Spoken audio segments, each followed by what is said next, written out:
ನಮಸ್ಕಾರ. ನಾನು ಡಾಕ್ಟರ್ ಪ್ರಸನ್ನ, ಬೆಂಗಳೂರು ವಿಶ್ವವಿದ್ಯಾನಿಲಯದ ರಾಮನಗರ ಸ್ನಾತಕೋತ್ತರ ಕೇಂದ್ರದಲ್ಲಿ ಕನ್ನಡ ವಿಭಾಗದಲ್ಲಿ ನಾನು ಅತಿಥಿ ಉಪನ್ಯಾಸಕನಾಗಿ ಕಾರ್ಯವನ್ನು ನಿರ್ವಹಿಸ್ತಾ ಇದ್ದೇನೆ. ಆನ್ಲೈನ್ ತರಗತಿಯ ಭಾಗವಾಗಿ ಇಂದು ಕನ್ನಡ MA ವಿದ್ಯಾರ್ಥಿಗಳಿಗೆ 4ನೇ ಸೆಮಿಸ್ಟರ್ ತರಗತಿಗೆ ಪಠ್ಯವಾಗಿರುವ ಮಂಟೇಸ್ವಾಮಿ ಕಾವ್ಯವನ್ನು ಕುರಿತು ಕೆಲವು ಸಂಕ್ಷಿಪ್ತ ಮಾಹಿತಿಗಳನ್ನು ಹಂಚ್ಕೋತೀನಿ. ಈ ಮಂಟೇಸ್ವಾಮಿ ಕಾವ್ಯ ಜನಪದ ಮಹಾಕಾವ್ಯವಾಗಿದ್ದು, ಇದನ್ನು ನಾವು ಈ ತರಗತಿಯಲ್ಲಿ ಸಾಹಿತ್ಯ ಮತ್ತು ಜನಪದ ಸಾಹಿತ್ಯ ಮತ್ತು ಸಂಸ್ಕೃತಿಯ ಅಂತರ್ ಸಂಬಂಧದ ಹಿನ್ನೆಲೆಯಲ್ಲಿ ಈ ಪಠ್ಯವನ್ನು ನಾವು ನೋಡಬೇಕಾಗಿದೆ. ಯಾಕೆಂದರೆ ಯಾವುದೇ ಜನಪದ ಮಹಾಕಾವ್ಯಗಳು ಸಂಸ್ಕೃತಿಯ ಭಾಗವಾಗಿಯೇ ಇರ್ತವೆ. ಅವು ಸಾಹಿತ್ಯವೇ ಆಗಲಿ ಅಥವಾ ಸಂಸ್ಕೃತಿಯಾಗಲಿ ಒಂದಕ್ಕೊಂದು ಪೂರಕವಾಗಿಯೇ ಇರುತ್ತೆ. ಹಾಗಾಗಿ ಈ ಪಠ್ಯ ಹೇಗೆ ಅಂತರ್ ಸಂಬಂಧವನ್ನು ಹೊಂದಿದೆ ಅನ್ನುವುದನ್ನು ನೋಡಿ ಆನಂತರ ನಾವು ಮಂಟೇಸ್ವಾಮಿ ಕಾವ್ಯಕ್ಕೆ ಪ್ರವೇಶವನ್ನು ಕೊಡಬಹುದು. ಇಲ್ಲಿ ಸಾಹಿತ್ಯವೇ ಆಗಲಿ, ಅಂದರೆ ಜನಪದ ಸಾಹಿತ್ಯವೇ ಆಗಲಿ, ಸಂಸ್ಕೃತಿಯೇ ಆಗಲಿ, ಅದು ರೂಪುಗೊಳ್ಳುವುದಕ್ಕೆ ಆಚರಣೆ ಬಹಳ ಮುಖ್ಯ ಆಗಿರುತ್ತೆ. ಅದರಲ್ಲೂ ಕೂಡ ಕ್ರಿಯಾತ್ಮಕ ಆಚರಣೆ ಅಂತ ಹೇಳ್ಬೋದು ಅಥವಾ ಉತ್ಪಾದಕ ಆಚರಣೆ ಅಂತ ಹೇಳ್ಬೋದು. ಇದು ಬಹಳ ಮುಖ್ಯವಾಗಿರ್ತದೆ. ಈ ಕ್ರಿಯಾತ್ಮಕ ಮತ್ತು ಉತ್ಪಾದಕ ಆಚರಣೆಗಳು ಹೆಚ್ಚು ಜನಪದ ಸಮುದಾಯದಲ್ಲೇ ಇರ್ತವೆ. ಅವುಗಳ ಭಾಗವಾಗಿಯೇ ಈ ರೀತಿಯಾದಂಥ ಸಾಹಿತ್ಯ ಸಂಸ್ಕೃತಿ ರೂಪುಗೊಳ್ಳುವುದಕ್ಕೆ ಕಾರಣ ಆಗುತ್ತದೆ.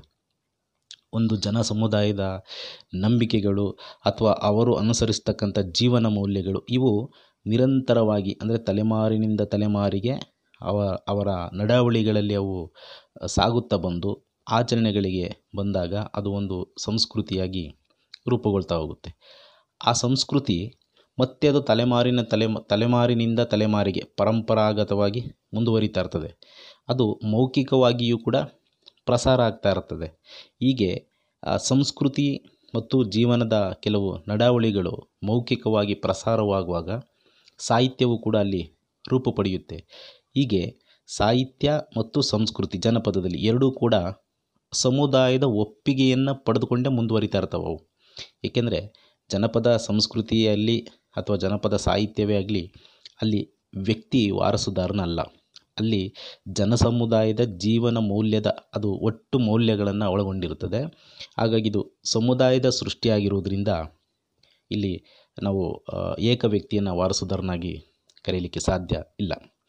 ಹಾಗಾಗಿ ಈ ಜೀವನ ಮೌಲ್ಯಗಳು ಹೀಗೆ ಸಾಹಿತ್ಯ ಸಂಸ್ಕೃತಿಗಳು ರೂಪುಗೊಂಡಂಥ ಜೀವನದ ಹಿನ್ನೆಲೆ ಆಚರಣೆಗಳು ಸಂಸ್ಕೃತಿಯಾಗಿ ಮುಂದುವರಿತಾ ಆ ಸಂಸ್ಕೃತಿಯನ್ನು ಪ್ರತಿದಿನ ನಾವು ಆಚರಣೆ ಮಾಡ್ಕೋತಾ ಸಾಗಿದಾಗ ಅದು ಕೂಡ ಅದು ಆ ನಂತರದಲ್ಲಿ ಸಂಸ್ಕೃತಿಯಿಂದ ಸಾಹಿತ್ಯವೂ ಕೂಡ ರೂಪು ಪಡಿತಾ ಹೋಗುತ್ತೆ. ಹಾಗಾಗಿ ಜನಪದ ಸಾಹಿತ್ಯ ಮತ್ತು ಸಂಸ್ಕೃತಿ ಹೀಗೆ ಒಂದರೊಳಗೊಂದು ಅಂತರ್ ಸಂಬಂಧಗಳನ್ನು ನಾವು ಇಟ್ಕೊಂಡಿರ್ತವೆ. ಹೀಗೆ ಜನಪದ ಸಾಹಿತ್ಯ ರೂಪುಗೊಳ್ಳುವುದಕ್ಕೆ ಆಚರಣೆಗಳು ಕೂಡ ಬಹಳ ಮುಖ್ಯ ಇರ್ತವೆ. ಆಚರಣೆಯ ಭಾಗವಾಗಿಯೇ ಸಾಹಿತ್ಯವೇ ಆಗಲಿ ಸಂಸ್ಕೃತಿಯಾಗಲಿ ರೂಪುಗೊಳ್ತವೆ. ಇವು ನಿರಂತರವಾಗಿ ಪರಂಪರೆಯಲ್ಲಿ ಸಾಗಿ ಬಂದಾಗ ಒಂದು ಸ್ಪಷ್ಟವಾದ ರೂಪವನ್ನು ಪಡ್ಕೋತವೆ.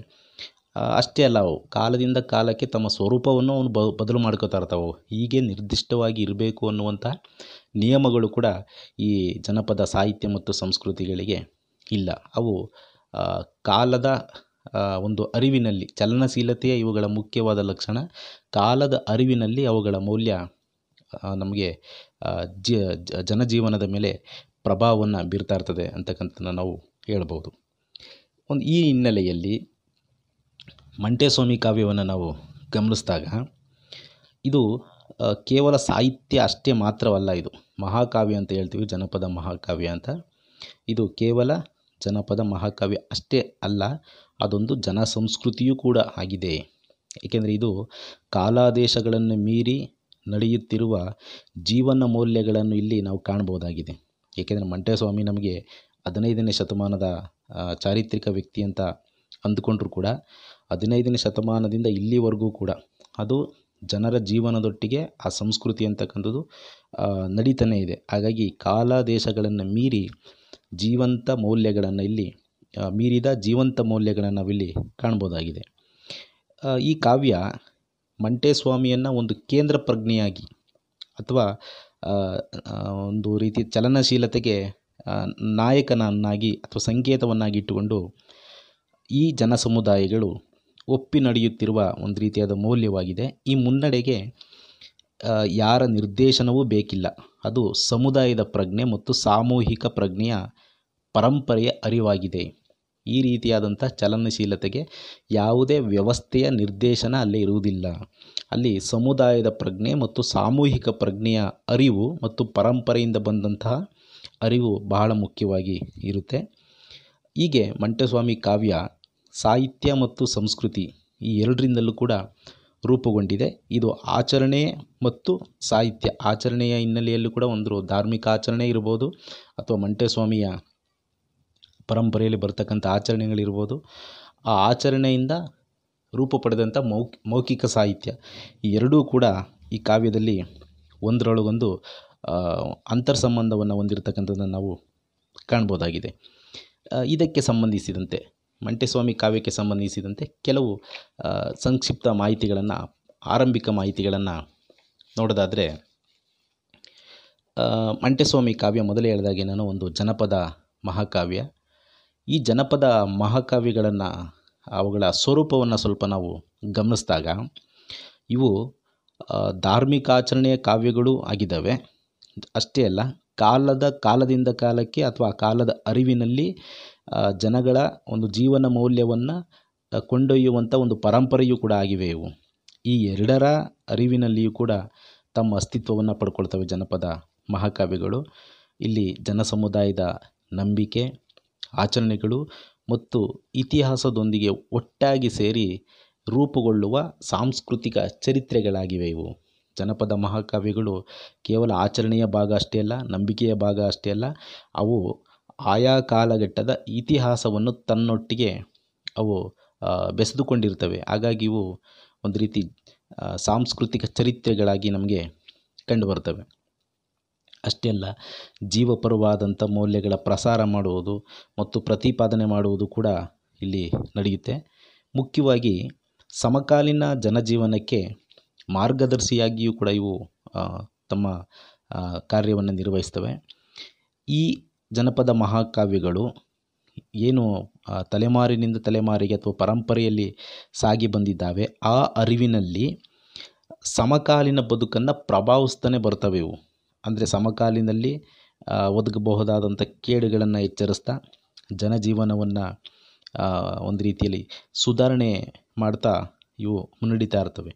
ಹಾಗಾಗಿ ಜನಪದ ಮಹಾಕಾವ್ಯಗಳು ಜನ ಸಮುದಾಯದಲ್ಲಿ ಬಹಳ ಪ್ರಮುಖವಾದಂತಹ ಪ್ರಭಾವವನ್ನು ಇವು ಬೀರಿರ್ತವೆ. ಮುಖ್ಯವಾಗಿ ಮತ್ತೊಂದು ಲಕ್ಷಣವನ್ನು ನಾವು ಗಮನಿಸಬೇಕು.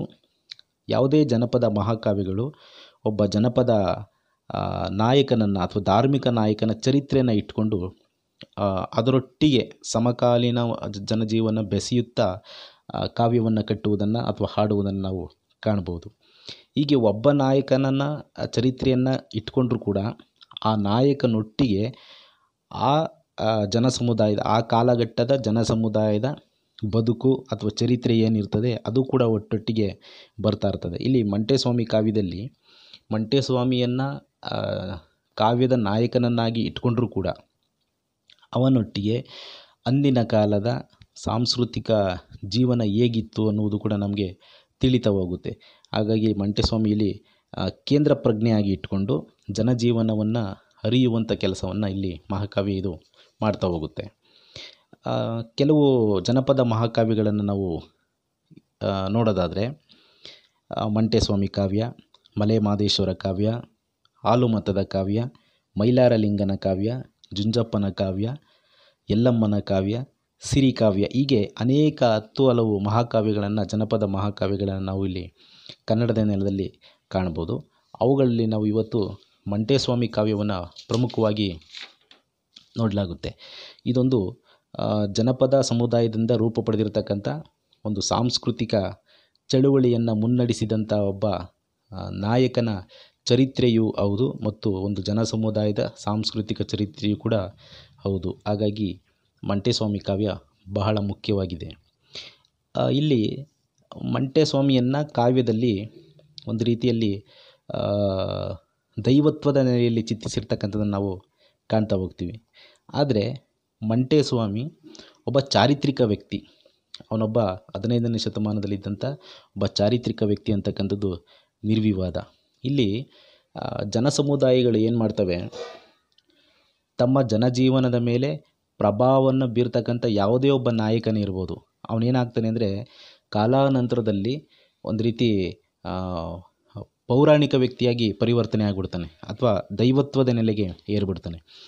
ಅದೇ ರೀತಿಯಾಗಿ ಇಲ್ಲಿ ಮಂಟೇಸ್ವಾಮಿ ದೈವತ್ವದ ನೆಲೆಯಲ್ಲಿ ಕಂಡು ಬಂದರೂ ಕೂಡ ಮಂಟೇಸ್ವಾಮಿ ಇಲ್ಲಿ ಚಾರಿತ್ರಿಕ ವ್ಯಕ್ತಿ ಅನ್ನೋದನ್ನು ನಾವಿಲ್ಲಿ ಮರಿಬಾರ್ದು. ಏಕೆಂದರೆ ಮಂಟೇಸ್ವಾಮಿ 15ನೇ ಶತಮಾನದಲ್ಲಿ ಇದ್ದಂಥ ಒಬ್ಬ ಸಂತ, ಅಂದಿನ ಜನಜೀವನವನ್ನು ಪ್ರಭಾವಿಸಿ ಮತ್ತು ಅವರ ಜೀವನದ ನಡೆಯನ್ನು ಮುಂದುವರಿಸಿರ್ತಕ್ಕಂಥ ಪ್ರಜ್ಞೆಯನ್ನು ನಾವು ಈ ಕಾವ್ಯದಲ್ಲಿ ಕಾಣ್ಬೋದು. ಈ ಸಾಂಸ್ಕೃತಿಕ ಪರಂಪರೆಯಲ್ಲಿ ಮಂಟೇಸ್ವಾಮಿ ಒಬ್ಬ ಮಹಾನಾಯಕನಾಗಿ ಕಂಡುಬರ್ತಾನೆ. ಮಂಟೇಸ್ವಾಮಿ ಚಾರಿತ್ರಿಕ ವ್ಯಕ್ತಿ ಅನ್ನುವುದಕ್ಕೆ ಕೆಲವು ಐತಿಹಾಸಿಕ ದಾಖಲೆಗಳು ನಮಗೆ ಸಿಗ್ತಾ ಹೋಗ್ತವೆ. ಅವುಗಳಲ್ಲಿ ಪ್ರಮುಖವಾಗಿ ಮುಟ್ಟನಹಳ್ಳಿ ಶಾಸನ, ವೀರಸಂಗಯ್ಯನ ನಂದಿ ಆಗಮಲೀಲೆ, ಇದು 1589ರಲ್ಲಿ ಬಂದಂತಹ ಕೃತಿ, ಮತ್ತು ಚೀಲಾಳ ಸ್ವಾಮಿ ಷಷ್ಠಲ ಶಿವಾಯಣ, ಇದು 1615ರಲ್ಲಿ ಬಂದಂಥದ್ದು. ಮತ್ತೊಂದು ಕೃತಿ ದೇವಚಂದ್ರನ ರಾಜಾವಳಿ ಕಥೆ, 1782ರಲ್ಲಿ ಬಂದಂಥ ಕೃತಿ. ಮತ್ತೊಂದು ಬೊಪ್ಪೇಗೌಡನಪುರದ ಮಠದ ಸ್ವಾಮಿಗಳ ವಂಶಾವಳಿ, ಕೊಡೈಕಲ್ಲಿನಲ್ಲಿ ದೊರೆತ ಕಾಲಜ್ಞಾನ ವಚನಗಳು, ಮತ್ತು ಪ್ರಮುಖವಾಗಿ ಮಂಟೇಸ್ವಾಮಿ ಕಾವ್ಯ ಅಂದರೆ ಜನಪದ ಗಾಯಕರು ಆಡುವಂಥ ಈ ಮಹಾಕಾವ್ಯ. ಇವುಗಳಲ್ಲಿ ಮಂಟೇಸ್ವಾಮಿ ಒಬ್ಬ ಚಾರಿತ್ರಿಕ ವ್ಯಕ್ತಿ ಎನ್ನುವುದು ನಮಗೆ ತಿಳಿದು ಬರುತ್ತೆ.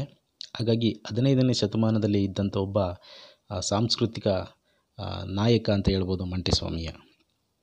ಈ ಮಂಟೇಸ್ವಾಮಿಯನ್ನು ಕುರಿತಂತಹ ಕೆಲವು ಅವನ ಜೀವನಕ್ಕೆ ಸಂಬಂಧಿಸಿದ ಕೆಲವು ಮಾಹಿತಿಗಳನ್ನು ನಾವು ಈ ಕಾವ್ಯಕ್ಕೆ ಹಿನ್ನೆಲೆಯಾಗಿ ನೋಡೋದಾದರೆ, ಈ ಚಾರಿತ್ರಿಕ ದಾಖಲೆಗಳನ್ನು ಇಟ್ಟುಕೊಂಡು ಅವನ ಜೀವನ ವೃತ್ತಾಂತವನ್ನು ನಾವು ನೋಡೋದಾದರೆ, ಇವತ್ತಿನ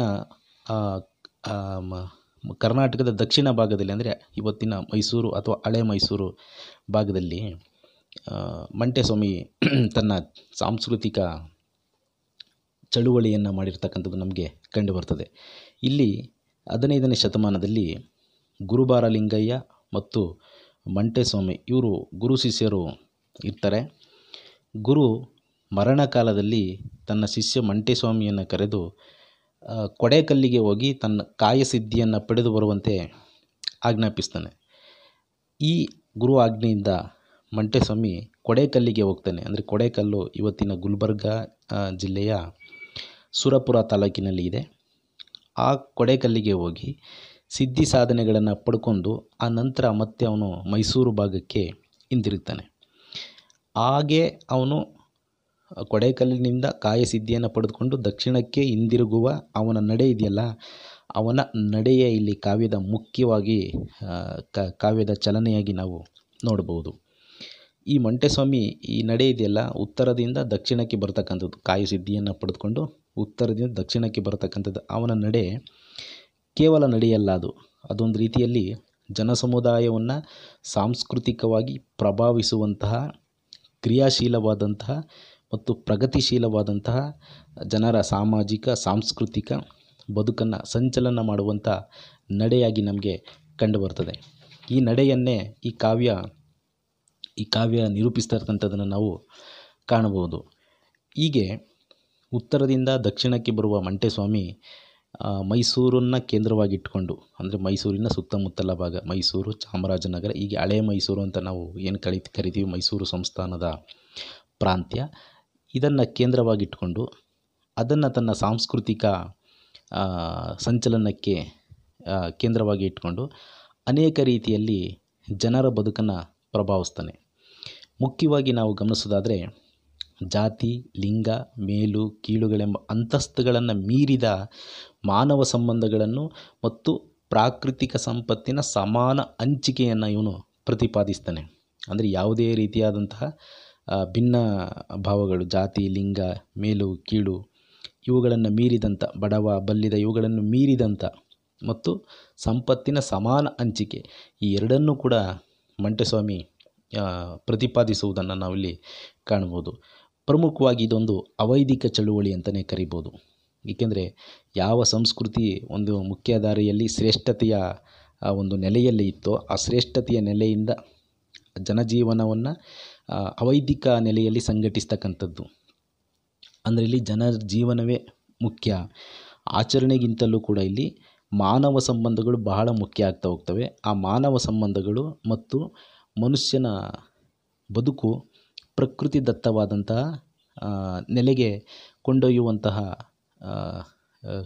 ಕ್ರಿಯೆಯನ್ನು ಈ ಕಾವ್ಯದಲ್ಲಿ ನಾವು ನೋಡ್ಬೋದು. ಆ ಕಾರಣಕ್ಕಾಗಿ ಇದನ್ನು ನಾವು ಪ್ರತಿ ಸಂಸ್ಕೃತಿಯ ನೆಲೆಯಲ್ಲೂ ಕೂಡ ನೋಡ್ಬೋದು. ಒಂದು ರೀತಿಯಲ್ಲಿ ಮಂಟೇಸ್ವಾಮಿ ತನ್ನದೇ ಆದಂಥ ಆಲೋಚನೆಗಳಿಂದ ಜನ ಸಮುದಾಯಗಳನ್ನು ಒಟ್ಟಿಗೆ ಸೇರಿಸಿ ಒಂದು ಪ್ರತಿ ಸಂಸ್ಕೃತಿಯನ್ನು ನಿರ್ಮಾಣ ಮಾಡಿಕೊಂಡಿರ್ತಕ್ಕಂಥದ್ದು ನಾವಿಲ್ಲಿ ಕಾಣ್ಬೋದಾಗಿದೆ. ಈ ಪ್ರತಿ ಸಂಸ್ಕೃತಿ ಯಾವ ಜನ ಸಮುದಾಯ ಪ್ರಧಾನ ಧಾರೆಯಿಂದ ಹೊರಗೆ ಉಳಿದಿದ್ವು ಅವುಗಳಿಗೆ ಒಂದು ರೀತಿಯಾದಂತಹ ಆತ್ಮವಿಶ್ವಾಸವನ್ನು ಮತ್ತು ಅವರ ಬದುಕನ್ನು ಒಂದು ರೀತಿಯಲ್ಲಿ ಉತ್ತಮಪಡಿಸುವುದಕ್ಕೆ ಬಹಳ ಅನುಕೂಲಕರವಾಗಿ ಇದು ಕಂಡುಬರ್ತದೆ. ಹೀಗೆ ಎಲ್ಲ ಜನ ಸಮುದಾಯವನ್ನು ಬೇರೆ ಬೇರೆ ಕಾಯಕವನ್ನು ಮಾಡ್ತಕ್ಕಂಥ ಬೇರೆ ಬೇರೆ ವೃತ್ತಿಗಳಲ್ಲಿ ಅವಲಂಬಿಸಿರ್ತಕ್ಕಂಥ ಜನ ಸಮುದಾಯಗಳನ್ನು ಸೇರಿಸಿ ಅವುಗಳ ನಡುವೆ ಒಂದು ಸಾಮರಸ್ಯವನ್ನು ಸಮಾನತೆಯನ್ನು ಈತ ಪ್ರತಿಪಾದಿಸ್ತಾ ಹೋಗ್ತಾನೆ.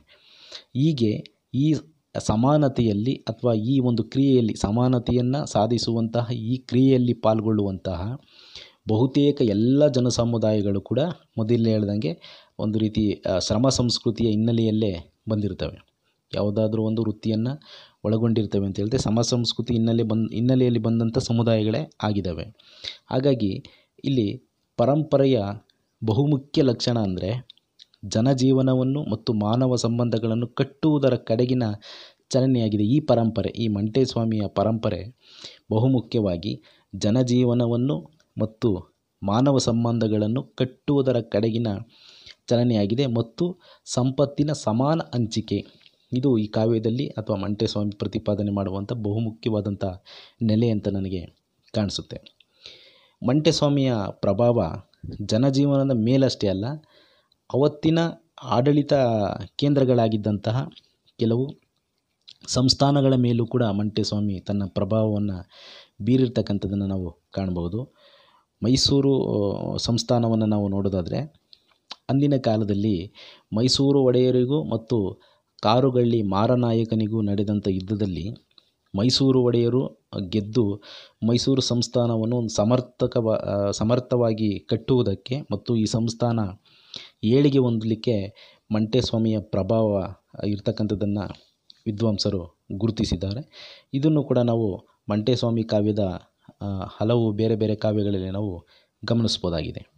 ಹೀಗೆ ಮಂಟೇಸ್ವಾಮಿ ಒಬ್ಬ ಚಾರಿತ್ರಿಕ ವ್ಯಕ್ತಿಯಾಗಿದ್ದು ಈ ಮಂಟೇಸ್ವಾಮಿ ಕಾವ್ಯ ಎನ್ನುವಂತಹ ಮಹಾಕಾವ್ಯಕ್ಕೆ, ಜನಪದ ಮಹಾಕಾವ್ಯಕ್ಕೆ ಒಂದು ಕೇಂದ್ರ ಪ್ರಜ್ಞೆಯಾಗಿ, ನಾಯಕ ಪ್ರಜ್ಞೆಯಾಗಿ ಈತ ಸಮುದಾಯದ ಒಳಗಿಂದಲೇ ಬಂದಿರತಕ್ಕಂಥ ಒಂದು ಅರಿವಾಗಿ ಕಂಡುಬರ್ತಾನೆ.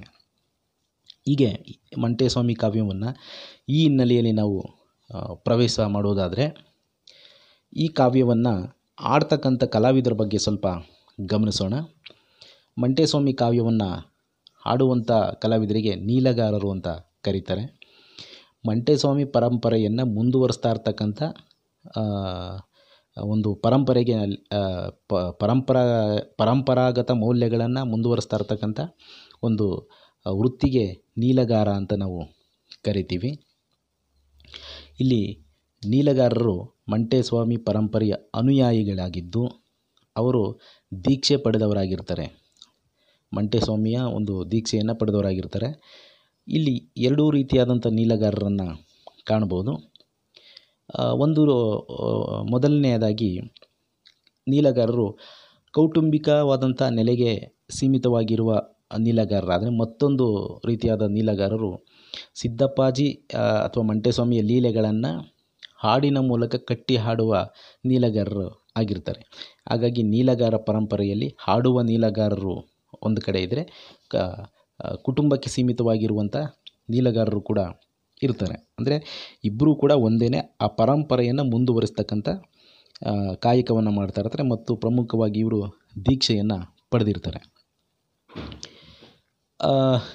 ಈ ನೀಲಗಾರರು, ಹಾಡುವ ನೀಲಗಾರರನ್ನು ಗಮನಿಸಿದ್ರೆ, ಅವರ ವೇಷಭೂಷಣಗಳನ್ನು ಗಮನಿಸೋದಾದರೆ, ಇವರು ಒಂದು ತಂಬೂರಿ, ಅಂದರೆ ಹಾವಿನ ಹೆಡೆಯ ರೂಪದಲ್ಲಿ ಇರತಕ್ಕಂಥ ಒಂದು ತಂಬೂರಿ, ಗಗ್ಗರ, ಡಕ್ಕೆಗಳನ್ನು ಹಿಡಿದಿರ್ತಾರೆ. ತಲೆಗೆ ಕೆಂಪು ಮುಂಡಾಸು, ಬಣ್ಣದ ನಿಲುವಂಗಿ, ಕಚ್ಚೆ ಪಂಚೆ, ನಡುವಿಗೆ ಒಂದು ಸುತ್ತಿದಂಥ ವಸ್ತ್ರ, ಹಣೆಯಲ್ಲಿ ಗಂಧ ವಿಭೂತಿ, ಕೊರಳಲ್ಲಿ 3 ರುದ್ರಾಕ್ಷಿ. ಹೀಗೆ ತಮ್ಮ ವೇಷಭೂಷಣಗಳಿಂದ ಈ ನೀಲಗಾರರು, ಹಾಡುವ ನೀಲಗಾರ ಅಂದರೆ ಕಾವ್ಯವನ್ನು ಹಾಡುವಂಥ ನೀಲಗಾರರು ಹೊಂದಿರ್ತಾರೆ. ಕುಟುಂಬಕ್ಕೆ ಸೀಮಿತವಾಗಿರ್ತಕ್ಕಂಥ ಮತ್ತು ಆ ಕುಟುಂಬದಲ್ಲಿ ತಲೆಮಾರಿನಿಂದ ತಲೆಮಾರಿಗೆ ದೀಕ್ಷೆಯನ್ನು ಪಡೆದು ಸಾಗಿ ಬರುವಂಥ ನೀಲಗಾರರು ಕೂಡ ಹಣೆಯಲ್ಲಿ ವಿಭೂತಿಯನ್ನು ಧರಿಸಿರ್ತಾರೆ. ಕೊರಳಲ್ಲಿ ಒಂದು ರುದ್ರಾಕ್ಷಿಯನ್ನು ಕೂಡ ಅವರು ಧರಿಸಿರ್ತಾರೆ. ಹೀಗೆ ಮಂಟೇಸ್ವಾಮಿ ಕಾವ್ಯವನ್ನು ಆಡುವಂಥ ನೀಲಗಾರರನ್ನು ನಾವು ಕಾಣ್ಬೋದು. ಈ ಪರಂಪರೆಯನ್ನು ಮುಂದುವರಿಸ್ತಕ್ಕಂಥವ್ರನ್ನ ನಾವು ನೀಲಗಾರರು ಅಂತ ಕರಿತೀವಿ. ಮುಖ್ಯವಾಗಿ ಈ ನೀಲಗಾರ ಪರಂಪರೆಯಲ್ಲಿ ನಮಗೆ ಸಿದ್ದಪ್ಪಾಜಿ ಆದ್ಯ ಪುರುಷನಾಗಿ ಕಂಡುಬರ್ತಾನೆ. ಆ ಕಾರಣಕ್ಕಾಗಿ ಇಲ್ಲಿ ನೀಲಗಾರರು ಕಾವ್ಯವನ್ನು ಆಡುವಾಗ ಕೆಲವೊಂದು ಸಾಲುಗಳಲ್ಲಿ ಸಿದ್ದಪ್ಪಾಜಿ ಅಂಕಿತವನ್ನು ತರ್ತಾ ಹೋಗ್ತಾರೆ. ಅಂದರೆ ಮೊದಲ ನೀಲಗಾರರ ಪರಂಪರೆಯಲ್ಲಿ ಮೊದಲ ಆದ್ಯ ಪುರುಷನಾಗಿ ಸಿದ್ದಪ್ಪಾಜಿ ಕಂಡುಬರ್ತಾನೆ. ಆ ಸಿದ್ದಪ್ಪಾಜಿ ಅಂಕಿತದಲ್ಲಿಯೇ ಕಾವ್ಯವನ್ನು ಆಡ್ತಕ್ಕಂಥದ್ದನ್ನು ನೋಡ್ಬೋದು. ಮೊಟ್ಟ ಮೊದಲಿಗೆ ಮಂಟೇಸ್ವಾಮಿಯ ಒಂದು ಲೀಲೆಗಳನ್ನು ಅಥವಾ ಅವನು ಪ್ರತಿಪಾದಿಸುವಂಥ ಮೌಲ್ಯಗಳನ್ನು ಲೋಕದಲ್ಲಿ ಪ್ರಚಾರ ಮಾಡಿದಂತಕ್ಕಂಥವನು ಸಿದ್ದಪ್ಪಾಜಿ ಆಗಿದ್ದಾನೆ, ಅಂದರೆ ಮಂಟೇಸ್ವಾಮಿಯ ಸಮಕಾಲೀನದಲ್ಲಿಯೇ. ಹೀಗಾಗಿ ಹೀಗೆ ಲೋಕದ ಮೇಲೆ ಈ ಲೀಲೆಗಳನ್ನು, ಮಂಟೇಸ್ವಾಮಿಯ ಲೀಲೆಗಳನ್ನು, ಅವನು ಪ್ರತಿಪಾದಿಸುವಂಥ ಮೌಲ್ಯಗಳನ್ನು ಪ್ರಚಾರ ಮಾಡ್ತಕ್ಕಂಥವನಿಗೆ ಲೀಲೆಗಾರ ಅಥವಾ ಆಡು ಮಾತಿನಲ್ಲಿ ಅದು ನೀಲಗಾರ ಅಂತ ಆಗಿದೆ ಅನ್ನುವಂಥ ಅಭಿಪ್ರಾಯವು ಕೂಡ ಜೀಸಂಪ ಅವರು ವ್ಯಕ್ತಪಡಿಸಿದ್ದಾರೆ. ಹೀಗೆ ಮಂಟೇಸ್ವಾಮಿಯ ಲೀಲೆಗಳನ್ನು ಪ್ರಚಾರ ಮಾಡುವಂಥ ಅಥವಾ ಹಾಡುವಂತಹ ನಾವು ಪರಂಪರೆಗೆ ನೀಲಗಾರ ಪರಂಪರೆ ಅಂತಲೂ ಕೂಡ ಕರಿಬೋದಾಗಿದೆ.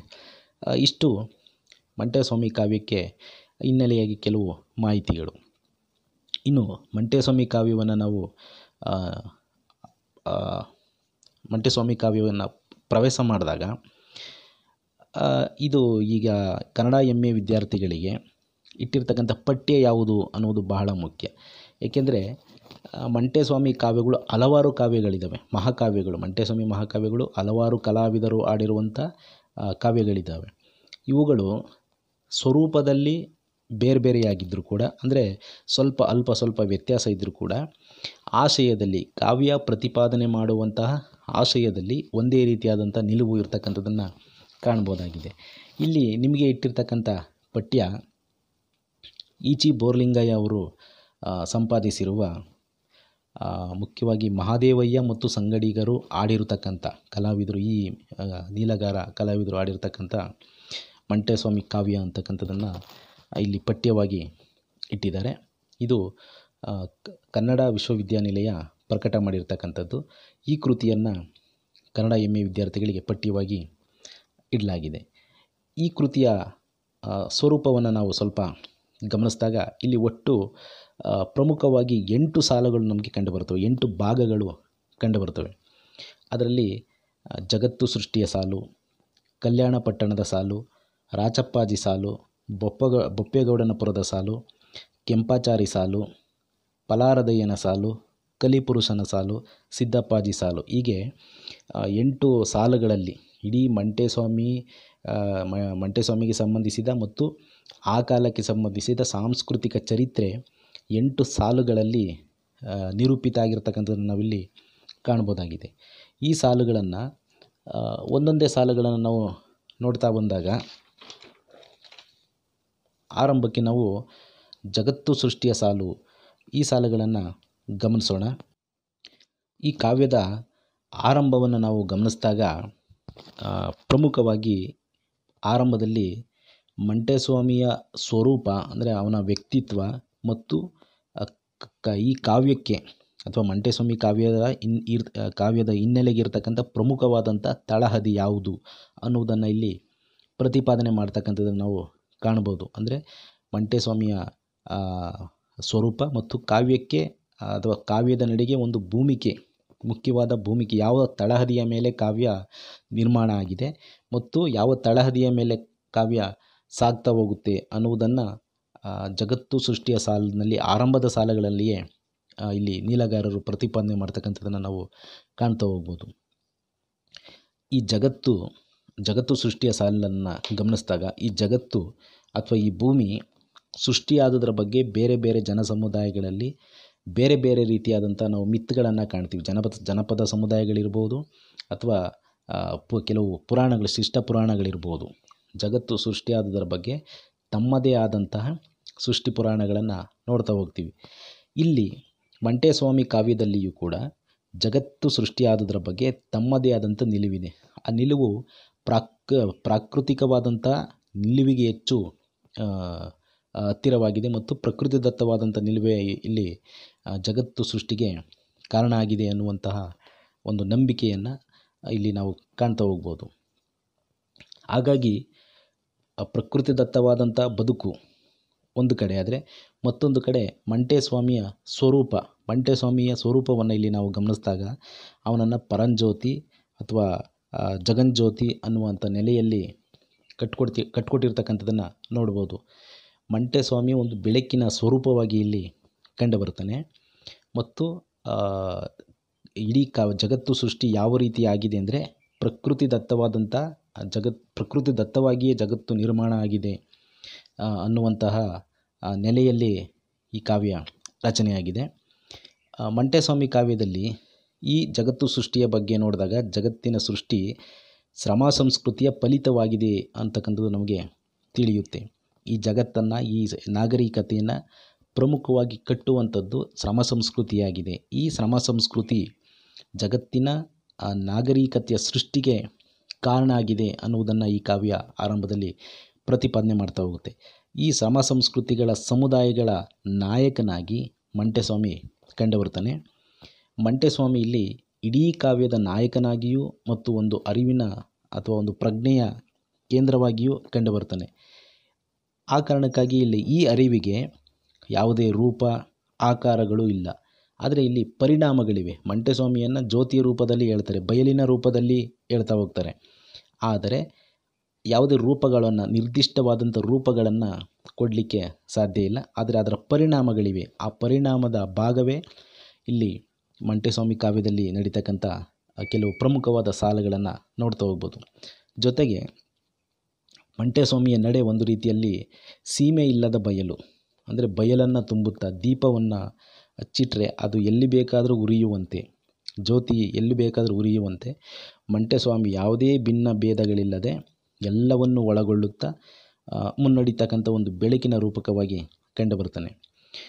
ಒಮ್ಮೊಮ್ಮೆ ಇಲ್ಲಿ ನೀಲಗಾರರು ಮಂಟೇಸ್ವಾಮಿಯನ್ನು ಅಲ್ಲಮ ಪ್ರಭುವಿನೊಂದಿಗೂ ಕೂಡ ಅಭೇದವನ್ನು ಕಲ್ಪಿಸಿಕೊಂಡಿರ್ತಕ್ಕಂಥದ್ದನ್ನು ಕಾಣ್ತಾ ಹೋಗ್ಬೋದು. ಈ ಬೆಳಕು, ಬಯಲು ಇವುಗಳ ಹಿನ್ನೆಲೆಯಲ್ಲಿ ಮಂಟೇಸ್ವಾಮಿ ಮತ್ತು ಅಲ್ಲಮ ಪ್ರಭು ಇವರಿಬ್ಬರು ಕೂಡ ಒಂದು ರೀತಿಯಲ್ಲಿ ಒಂದೇ ಅನ್ನುವ ಹಾಗೆ ಇಲ್ಲಿ ಕಂಡುಬರ್ತಾ ಹೋಗ್ತಾರೆ. ಮುಖ್ಯವಾಗಿ ಇದಕ್ಕೆ ಕಾರಣ 12ನೇ ಶತಮಾನದ ವಚನ ಚಳುವಳಿ ಯಾವಾಗ ವಿಫಲವಾಯಿತು ಅದರ ಮುಂದುವರೆದ ರೂಪಕವಾಗಿಯೂ ಕೂಡ ಇದನ್ನು ನಾವು ನೋಡೋದ್ರಿಂದ, ಅದರ ಆಶಯಗಳು ಇಲ್ಲಿ ಮುಂದುವರೆದಿರೋದ್ರಿಂದ ಮಂಟೇಸ್ವಾಮಿ ಇಲ್ಲಿ ಅಲ್ಲಮನ ಪ್ರತಿರೂಪವಾಗಿಯೂ ಕೂಡ ಕಂಡುಬಂದಿದ್ದಾನೆ ಅಂತ ಅನಿಸುತ್ತೆ. ಹೀಗೆ ಮಂಟೇಸ್ವಾಮಿಯು ಬೆಳಕಿನ ರೂಪಕವಾಗಿ ಯಾವುದೇ ಭಿನ್ನ ಭೇದವಿಲ್ಲದೆ ಒಂದು ಜ್ಞಾನದ ಮತ್ತು ಸಮಾನತೆಯ ಸಂಕೇತವಾಗಿ ಇಲ್ಲಿ ಕಂಡುಬರ್ತಾನೆ. ಹಾಗಾಗಿ ಆರಂಭದ ಪದ್ಯವನ್ನು ನೋಡಬೇಕು ನಾವು. ಆರಂಭದ ಪದ್ಯದಲ್ಲಿ, ಆರಂಭದ ಸಾಲಿನಲ್ಲಿ ಅಂದರೆ ಜಗತ್ತು ಸೃಷ್ಟಿಯ ಸಾಲು ಭಾಗದ ಆರಂಭದ ಪದ್ಯವನ್ನು ನಾವು ಗಮನಿಸಿದಾಗ, ಆದಿ ಒಳಗಲ ಜ್ಯೋತಿ, ಬೀದಿ ಒಳಗಲ ಜ್ಯೋತಿ, ಅಂಗೈಲಿ ಉರಿಯುವಂಥ ಜ್ಯೋತಿ, ಮುಂಗೈಲಿ ಉರಿಯುವಂಥ ಜ್ಯೋತಿ, ತಿಪ್ಪೆ ಮೇಲೆ ಕಸಿ ಮಡಗಿದ್ರೆ ದೇವ, ಭಿನ್ನ ಭೇದವಿಲ್ಲದಂತೆ ಉರಿಯುವಂಥ ಜ್ಯೋತಿ, ಸತ್ತವರ ಸಮಾಧಿ ಮೇಲೆ ಕಸಿ ಮಡಗಿದರೆ ಗುರುವು, ಏಕವಾಗಿ ಉರಿಯುವಂಥ ಜಗನ್ಜ್ಯೋತಿ, ಮೂರು ಕೂಟದ ದಾರಿಯ ಒಳಗೆ ಮಡಗಿದರೆ ಸ್ವಾಮಿ, ಭಿನ್ನ ಭೇದವಿಲ್ಲದಂತೆ ಉರಿಯುವಂಥ ಪರಂಜ್ಯೋತಿ, ಇಂತಹ ಜ್ಯೋತಿ ತಂದವರು ನನ್ನ ಜ್ಯೋತಿರ್ಲಿಂಗಯ್ಯನವರು, ಸಿದ್ದಯ್ಯ ಸ್ವಾಮಿ ಬನ್ನಿ. ಈ ಸಾಲುಗಳನ್ನು ಗಮನಿಸ್ತಾ ಹೋಗಿ ಮಂಟೇಸ್ವಾಮಿಯ ಸ್ವರೂಪ ಮತ್ತು ಕಾವ್ಯಕ್ಕಿರ್ತಕ್ಕಂಥ ಒಂದು ತಳಹದಿಯನ್ನು ಇಲ್ಲಿ ಕಾಣಬಹುದು. ಆದಿ ಒಳಗಲ ಜ್ಯೋತಿ, ಬೀದಿ ಒಳಗಲ ಜ್ಯೋತಿ, ಅಂಗೈಲಿ ಉರಿಯುವಂಥ ಜ್ಯೋತಿ, ಮುಂಗೈಲಿ ಉರಿಯುವಂಥ ಜ್ಯೋತಿ, ತಿಪ್ಪೆ ಮೇಲೆ ಕಸಿ ಮಡಗಿದರ ದೇವ, ಭಿನ್ನ ಭೇದವಿಲ್ಲದಂತೆ ಉರಿಯುವಂಥ ಪರಂಜ್ಯೋತಿ ಅಂತ ಹೇಳ್ತಾರೆ.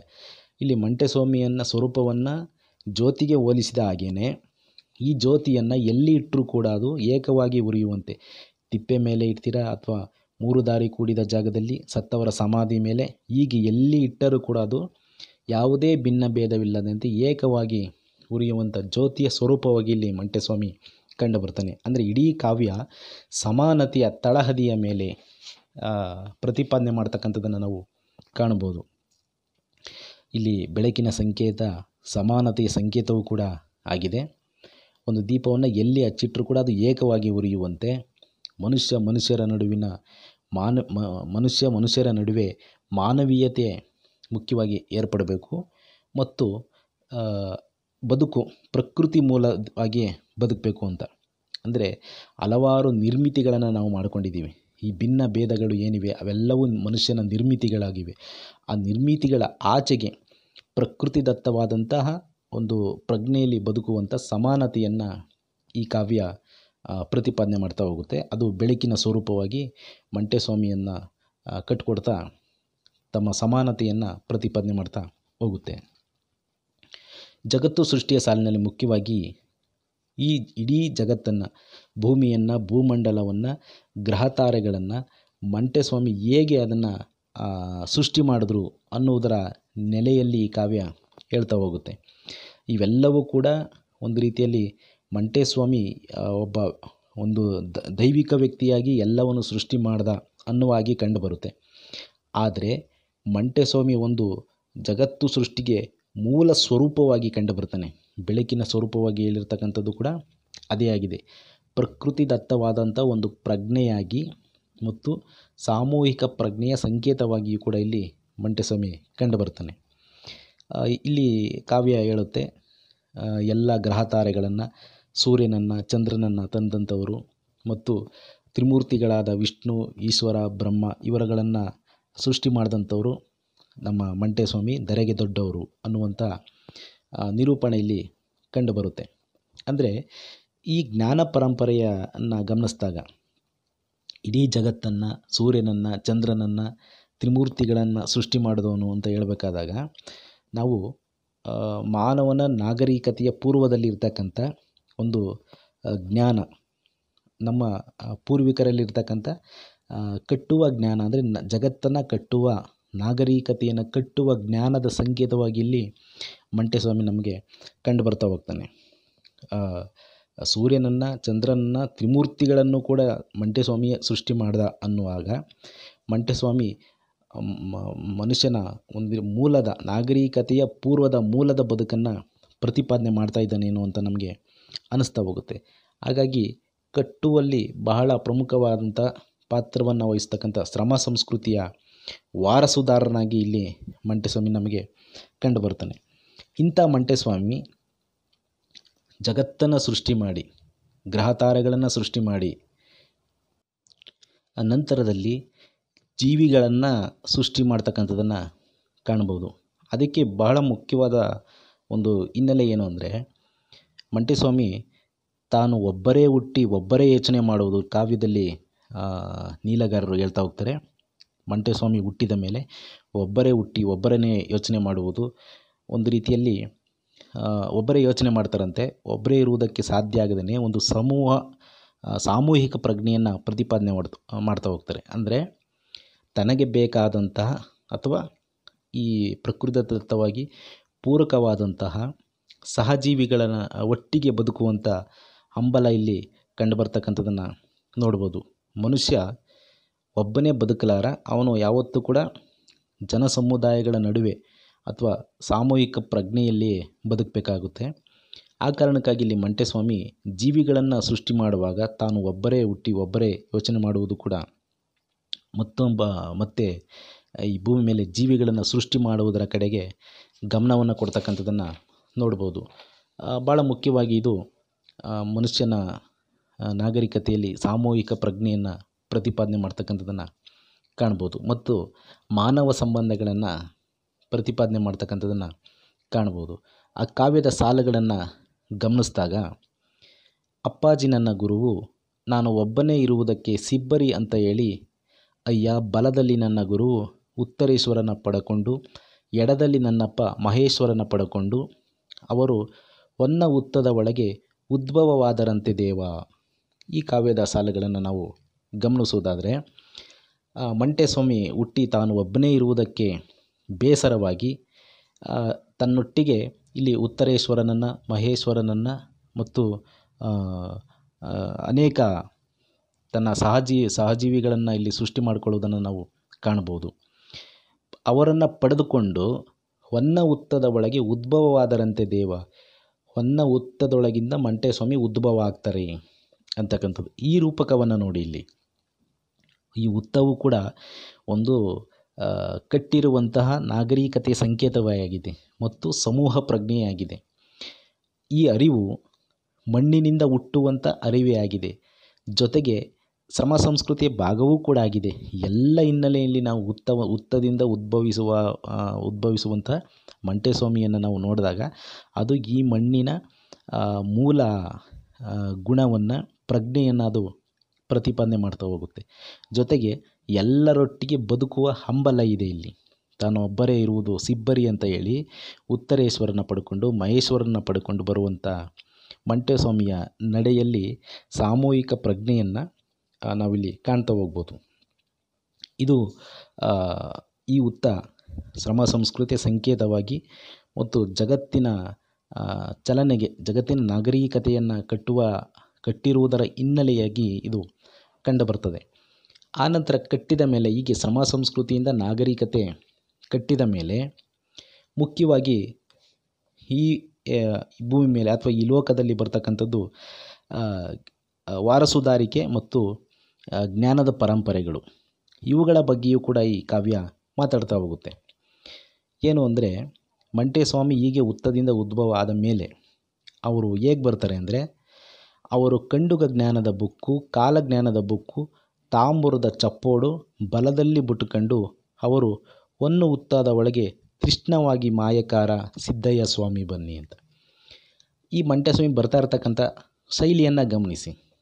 ಅವ್ರು ಬರ್ತಾ ಇರಬೇಕಾದ್ರೆ ಕೈಯಲ್ಲಿ ಜ್ಞಾನದ ಬುಕ್ಕಿದೆ, ಕಂಡುಗ ಜ್ಞಾನದ ಬುಕ್ಕು, ಕಾಲಜ್ಞಾನದ ಬುಕ್ಕು ಮತ್ತು ತಾಂಬೂರದ ಚಪ್ಪೋಡು ಇವುಗಳನ್ನು ಇಟ್ಕೊಂಡೇ ಬರ್ತಾ ಇದ್ದಾರೆ. ಈ ಜಗತ್ತನ್ನು ಸೃಷ್ಟಿ ಮಾಡಿರ್ತಕ್ಕಂಥವ್ರು ಮಂಟೇಸ್ವಾಮಿ. ಅವ್ರು ಬರ್ತಾ ಇರ್ತಕ್ಕಂಥ ಸ್ವರೂಪವನ್ನು ಗಮನಿಸಿದ್ರೆ ಕೈಯಲ್ಲಿ ಜ್ಞಾನದ ಬುಕ್ಕನ್ನು ಹಿಡಿದಿದ್ದಾರೆ, ತಾಮ್ರದ ಚಪ್ಪೋಡನ್ನು ಹಿಡಿದಿದ್ದಾರೆ.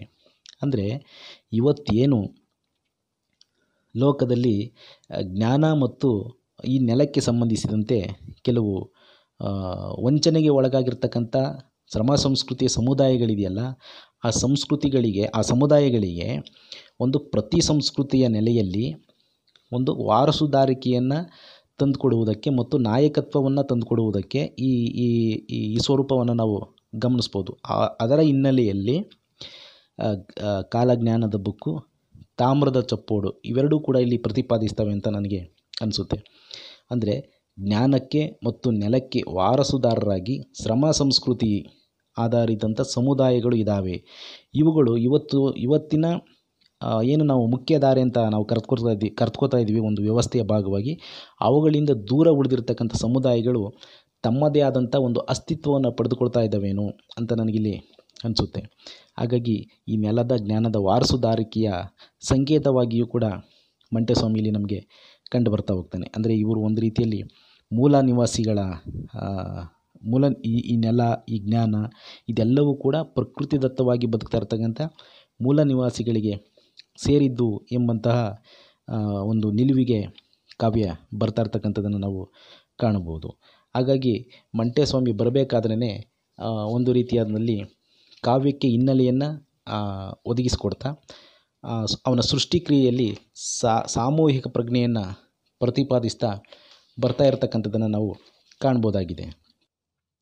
ಹೀಗೆ ಕೈಯಲ್ಲಿ ಕಾಲಜ್ಞಾನದ ಬುಕ್ಕು ಮತ್ತು ತಾಮ್ರದ ಚಪ್ಪೋಡುಗಳನ್ನು ಹಿಡಿದು ಹುತ್ತದ ಒಳಗಿಂದ ಮಂಟೇಸ್ವಾಮಿ ಬರ್ತಾ ಇದ್ದಾನೆ ಅನ್ನೋದನ್ನು ನಾವು ಗಮನಿಸಿದಾಗ, ಈ ರೂಪಕವನ್ನು ನಾವು ಗಮನಿಸಿದಾಗ ಇದುವರೆಗೂ ಕೂಡ ಒಂದು ರೀತಿಯಲ್ಲಿ ಈ ವ್ಯವಸ್ಥೆಯೊಳಗೆ ಕೆಲವು ಸ್ಥಗಿತತೆಯನ್ನು ಅನುಭವಿಸ್ತಾ ಇದ್ದಂಥ ಸಮುದಾಯಗಳಿದ್ವಲ್ಲ, ಶೋಷಣೆಗೆ ಸಿಕ್ಕು ಒಂದು ರೀತಿ ಅಂಚಿಗೆ ತಳ್ಳಲ್ಪಟ್ಟಂಥ ಸಮುದಾಯಗಳಿದ್ವಲ್ಲ ಅವುಗಳು ಚಲನೆಯನ್ನು ಪಡ್ಕೊಳ್ತಾ ಇದ್ದಾವೆ ಅನ್ನುವ ರೂಪಕವಾಗಿ ಇಲ್ಲಿ ಕಂಡು ಬರ್ತಾ ಇದ್ದಾವೆ. ಹುತ್ತದೊಳಗಿಂದ ಎದ್ದು ಮಂಟೇಸ್ವಾಮಿ ಬರ್ತಾ ಇದ್ದಾನೆ ಅಂದರೆ ಇದು ಒಂದು ರೀತಿ ಸ್ಥಗಿತತೆಯಿಂದ ಚಲನಶೀಲತೆಯೆಡೆಗೆ ಜನಸಮುದಾಯಗಳು ಚಲಿಸ್ತಾ ಇರತಕ್ಕಂಥ ಸಂಕೇತವಾಗಿ ಕಂಡು ಬರ್ತಕ್ಕಂಥ ರೂಪಕವನ್ನು ನಾವಿಲ್ಲಿ ಗಮನಿಸ್ಬೋದು. ಈ ರೂಪಕ ಇಲ್ಲಿ ನೀಲಗಾರರಿಗೆ ಅಥವಾ ಜನಸಮುದಾಯಕ್ಕೆ ಒಂದು ರೀತಿಯಲ್ಲಿ ತಮ್ಮ ಅಸ್ತಿತ್ವಕ್ಕೆ ಬೇಕಾದಂಥ ನಿಲುವನ್ನು ಇವರ ಅಭಿವ್ಯಕ್ತಿಯಲ್ಲಿ ನಾವು ಕಾಣ್ಬೋದು. ಹೀಗೆ ಮಂಟೇಸ್ವಾಮಿ ಒಂದು ಚಲನಶೀಲತೆಯ ಭಾಗವಾಗಿಯೂ ಕೂಡ ಕಂಡುಬರ್ತಾನೆ. ಹೀಗೆ ಬಂದ ಮಂಟೇಸ್ವಾಮಿ ಜಗತ್ತನ್ನು ಜನಸಮುದಾಯವನ್ನು ಕಟ್ಟುವುದರ ಕಡೆಗೆ ತನ್ನ ಗಮನವನ್ನು ಕೊಡ್ತಾನೆ, ಅಥವಾ ಅವನ ಚಲನೆ ಇರುವುದು ಕೂಡ ಆ ಕಡೆಯೇ. ಒಂದು ನಾಗರಿಕತೆಯ ನಿರ್ಮಾಣ ಮಾಡುವುದರ ಕಡೆಗೆ ಅವನ ಗಮನ ಇದೆ. ಅವನು ಬಂದು ಏನು ಮಾಡ್ತಾನೆ ಅಂದರೆ, ತಾನು ಒಂದು ಲೋಕ ಕಟ್ಟಬೇಕು ಎಂದು ಮುತ್ತಿನ ಜೋಳಿಗೆಗೆ ಕೈ ಹಾಕಿ ಈಬತ್ತಿ ಗಟ್ಟಿಯನ್ನು ತೆಗೆದು 2 ಓಳು ಮಾಡಿ, ಒಂದು ಓಳನ್ನು ತೆಗೆದು ಭೂಮಿಯನ್ನು ನಿರ್ಮಿಸಿ ಮತ್ತೊಂದು ಓಳನ್ನು ತೆಗೆದು ಆಕಾಶವನ್ನಾಗಿ ಮಾಡ್ತಾನಂತೆ. ಇಲ್ಲಿ ಭೂಮಿ ಮತ್ತು ಆಕಾಶಗಳ ನಿರ್ಮಾಣಗಳನ್ನು ಗಮನಿಸಿ. ಇದು ಎಂಥ ಅದ್ಭುತವಾದ ಕಲ್ಪನೆಯಾಗಿದೆ. ಒಂದು ವಿಭೂತಿ ಗಟ್ಟಿಯನ್ನು ತೆಗೆದುಕೊಂಡು ಅದನ್ನು 2 ಓಳು ಮಾಡಿ ಒಂದು ಓಳಿನಲ್ಲಿ ಆಕಾಶ ಮತ್ತೊಂದು ಓಳಿನಲ್ಲಿ ಭೂಮಿಯನ್ನು ಮಾಡ್ತಾ ಇದ್ದಾನೆ ಅಂತ ಗಮನಿಸಿ. ಒಂದು ವಿಭೂತಿ ಗಟ್ಟಿಯಲ್ಲಿ 2 ಓಳು ಮಾಡಿ ಹಂಚುವುದು, ಭೂಮಿ ಮತ್ತು ಆಕಾಶಕ್ಕೆ ಹಂಚುವುದು ಅಂತ. ಅಂದರೆ ಇದು ಒಂದು ರೀತಿಯಲ್ಲಿ ಕಟ್ಟುವ ಕೆಲಸ, ಸಾಮೂಹಿಕವಾಗಿ ಕಟ್ಟುವ ಕೆಲಸವನ್ನು ಕಾಣ್ತಾ ಹೋಗ್ತೀವಿ. ಮತ್ತೊಂದು ಗಮನಿಸಿ, ಜೋಳಿಗೆ, ಆ ಜೋಳಿಗೆಯಿಂದ ತೆಗಿತಾ ಇದ್ದಾನೆ ವಿಭೂತಿಯನ್ನು. ಇಲ್ಲಿ ಜೋಳಿಗೆಯನ್ನು ಗಮನಿಸಿದಾಗ ನಾವು ಜೋಳಿಗೆಯೂ ಕೂಡ ಒಂದು ರೂಪಕವಾಗಿ ಕಂಡುಬರ್ತದೆ. ಮಂಟೇಸ್ವಾಮಿ ಪರಂಪರೆಯಲ್ಲಿ ಅವರ ಆಚರಣೆಗಳಲ್ಲಿ ಗಮನಿಸಿದಾಗ ನಾವು ಜೋಳಿಗೆ ಒಂದು ರೂಪಕವೂ ಕೂಡ ಹೌದು. ಏಕೆಂದರೆ ಜೋಳಿಗೆ ಸಂಗ್ರಹ ಮಾಡುವುದು ಮತ್ತು ಹಂಚುವುದು ಎರಡರ ರೂಪಕವಾಗಿಯೂ ಇಲ್ಲಿ ಕಂಡುಬರುತ್ತೆ. ನೀಲಗಾರರು ಸಾಮಾನ್ಯವಾಗಿ ಮಂಟೇಸ್ವಾಮಿ ಪರಂಪರೆಯಲ್ಲಿ ಜೋಳಿಗೆಯ ಮೂಲಕ ಭಿಕ್ಷೆ ಬೇಡುವುದನ್ನು ನಾವು ಕಂಡುಬರ್ತೀವಿ. ಆ ಭಿಕ್ಷೆ ಬೇಡುವುದನ್ನು ತೆಗೆದುಕೊಂಡೋಗಿ ಹಂಚಿ ತಿನ್ನುವ ಪರಂಪರೆಯೂ ಕೂಡ ಇದೆ. ಹಾಗಾಗಿ ಆ ಜೋಳಿಗೆಯಿಂದ ತೆಗೆದಂಥ ವಿಭೂತಿ ಗಟ್ಟಿಯಿಂದ 2 ಓಳನ್ನು ಮಾಡಿ, ಒಂದು ಓಳು ಆಕಾಶ ಮತ್ತೊಂದು ಓಳು ನೆಲ, ಈ ಎರಡನ್ನೂ ಕೂಡ ಮಾಡ್ತಿರ್ತಕ್ಕಂಥದ್ದನ್ನು ನಾವಿಲ್ಲಿ ಗಮನಿಸ್ಬೋದಾಗಿದೆ. ಈ ರೀತಿ ಮಾಡಿದಂಥ ಪ್ರಾಕೃತಿಕವಾದಂಥ ನೆಲೆ ಅಂದರೆ ಭೂಮಿ, ಆಕಾಶ, ಈ ಪ್ರಾಕೃತಿಕ ಸಂಪನ್ಮೂಲಗಳ ವಾರಸುದಾರಿಕೆಯನ್ನು ಏಕ ವ್ಯಕ್ತಿಯಿಂದ ಅಥವಾ ಒಂದು ವ್ಯವಸ್ಥೆಯಿಂದ ತಪ್ಪಿಸಿ ಅದನ್ನು ಜನಸಮುದಾಯಕ್ಕೆ ಸೇರಿದ್ದು ಎಂಬ ತತ್ವವನ್ನು ಸಾರಿರುವ ರೀತಿಯಲ್ಲಿ ನನಗಿದು ಕಂಡು ಬರ್ತಾ ಹೋಗುತ್ತೆ. ಒಂದು ವಿಭೂತಿ ಗಟ್ಟಿಯಿಂದ ಆಕಾಶ ಭೂಮಿಯನ್ನು ನಿರ್ಮಾಣ ಮಾಡ್ತಕ್ಕಂಥ ಒಂದು ಪ್ರಕ್ರಿಯೆಯಲ್ಲಿ ನನಗೆ ಈ ವಾರಸುದಾರಿಕೆಯನ್ನು ಏಕ ವ್ಯಕ್ತಿಯಿಂದ ತಪ್ಪಿಸುವುದೇ ಆಗಿದೆ. ಹಾಗಾಗಿ ಭೂಮಿಯನ್ನು ಪಡೆದು ಅದಕ್ಕೆ ಭೂಮಿ ತಾಯಿ ಅಂತ ನಾಮಕರಣವನ್ನು ಮಾಡಲಾಗುತ್ತೆ. ಈ ಕಾರಣಕ್ಕಾಗಿ ಇಲ್ಲಿ ಮಂಟೇಸ್ವಾಮಿಯನ್ನು ಧರೆಗೆ ದೊಡ್ಡವರು ಅಂತ ನೀಲಗಾರರು ಕರೀತಾರೆ. ಧರೆಗೆ ದೊಡ್ಡವರು ಅನ್ನುವಾಗ ಈ ಪ್ರಕೃತಿಯನ್ನೇ ಸೃಷ್ಟಿ ಮಾಡಿರ್ತಕ್ಕಂಥ, ಭೂಮಿಯನ್ನೇ ಸೃಷ್ಟಿ ಮಾಡಿರ್ತಕ್ಕಂಥ ಒಂದು ಶಕ್ತಿ ಅಂತ ನಾವಿಲ್ಲಿ ಅರ್ಥ ಮಾಡಿಕೊಂಡಾಗ, ಅಂದರೆ ಈ ನಾಗರಿಕತೆಯನ್ನು ಕಟ್ಟಿದ ಮೂಲ ಜನಾಂಗ ಅಥವಾ ಮೂಲ ಪ್ರಜ್ಞೆಗೆ ಮಂಟೇಸ್ವಾಮಿ ಇಲ್ಲಿ ಸಮಾನವಾಗಿ ನಿಲ್ತಾರೆ ಅನ್ನುವುದು ಕೂಡ ಇಲ್ಲಿ ಒಂದು ರೀತಿಯಾಗಿ ಈ ಸಾಲುಗಳು ಅದ್ಭುತವಾದಂತಹ ಕಲ್ಪನೆಯಿಂದ ಕೂಡಿರ್ತಕ್ಕಂಥದ್ದನ್ನು ನಾವಿಲ್ಲಿ ಕಾಣ್ಬೋದಾಗಿದೆ. ಹೀಗೆ ಭೂಮಿಯನ್ನು ಮತ್ತು ಪ್ರಕೃತಿಯನ್ನು ಪಡೆದ ಮಂಟೇಸ್ವಾಮಿ, ತ್ರಿಮೂರ್ತಿಗಳನ್ನು ಪಡೆದ ಮಂಟೇಸ್ವಾಮಿ ಆದಿಶಕ್ತಿಯನ್ನು ಪಡೆಯುತ್ತಾನೆ ಅಂತ. ಈ ತ್ರಿಮೂರ್ತಿಗಳು ಮತ್ತು ಆದಿಶಕ್ತಿ, ಈ ಆದಿಶಕ್ತಿ ಬಹಳ ಪ್ರಮುಖವಾದಂಥ ಪಾತ್ರವನ್ನು ವಹಿಸುತ್ತೆ ಇಲ್ಲಿ ಜಗತ್ತು ಸೃಷ್ಟಿಯಲ್ಲಿ. ಏಕೆಂದರೆ ಈ ಆದಿಶಕ್ತಿಯ ಸೃಷ್ಟಿಯ ಮೂಲವಾಗಿ ಇಲ್ಲಿ ಈ ಕಾವ್ಯದಲ್ಲಿ ಕಂಡುಬರುತ್ತೆ.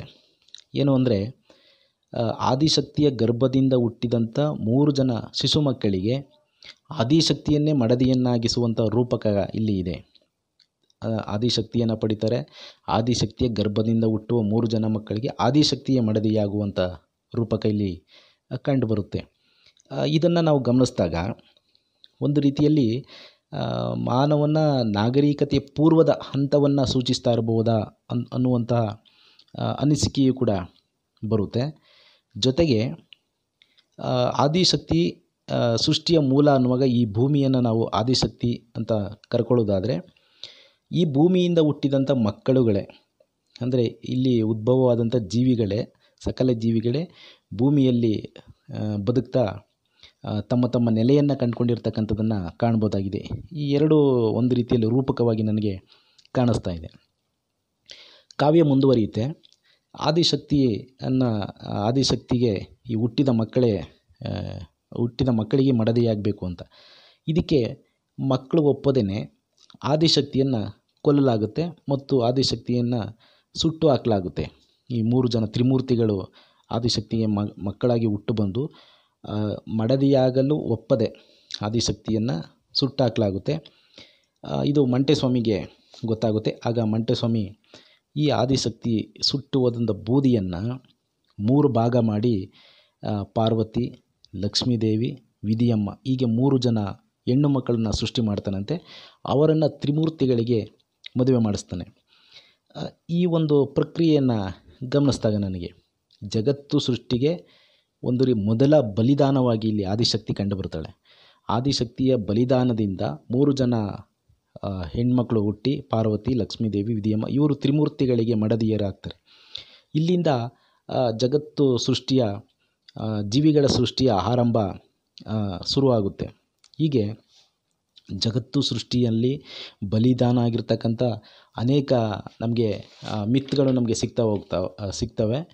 ಈ ಹಿನ್ನೆಲೆಯಲ್ಲಿ ಜಗತ್ತನ್ನು ಕಟ್ಟುವಾಗ ಆದಿಶಕ್ತಿಯು ಕೂಡ ಇಲ್ಲಿ ಬಲಿದಾನಕ್ಕೆ ಒಳಗಾಗಿದ್ದಾಳೆ ಅನ್ನುವುದು ಕೂಡ ಗೊತ್ತಾಗ್ತಾ ಹೋಗುತ್ತೆ.